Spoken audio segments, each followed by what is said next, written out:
Good morning, Year 1, and welcome to the third day of our English lessons. Today, we're going to be watching some videos about rock pooling, planning and writing a piece of information text about rock pooling.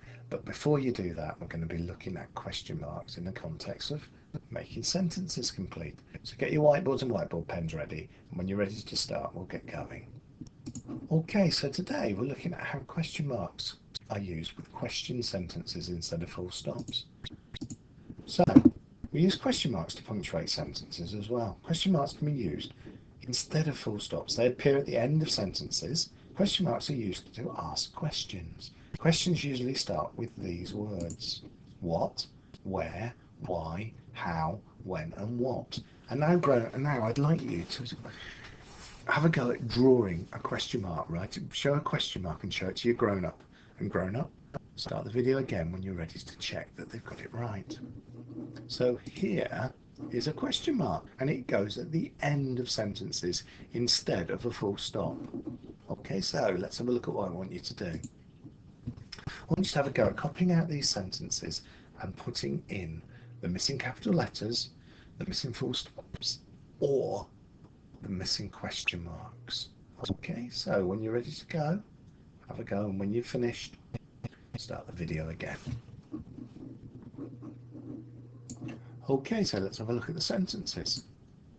This first one is a why, so it ends with a question mark. Capital letter at the beginning, question mark at the end.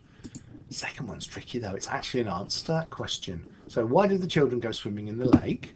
And the answer is they thought it would be fun. Next one, where were the mountains? So that's a question as well. Next one is also a question. How did the walkers expect to get across the river? So it ends with a question mark. And the answer to that is they thought they would use the stepping stones, which you can see them doing. And last one, what did the campers bring to eat? Question mark. And then there's the answer. They brought sandwiches. Full stop. So that's the end of today's grammar section. And now we're going to have a look at the main learning. Okay, so before we do the next section, you need to watch the two videos that have been provided. And just a word of warning, the first video is lovely. It's all about all the excitement involved. The second video is it's very good for the safety, but does feel a bit like you've been told off. So don't worry too much about that. So when you're ready, watch the videos and then start this video again.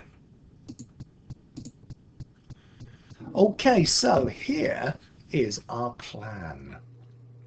As you can see, it's boxed up into the different sections with the different headings.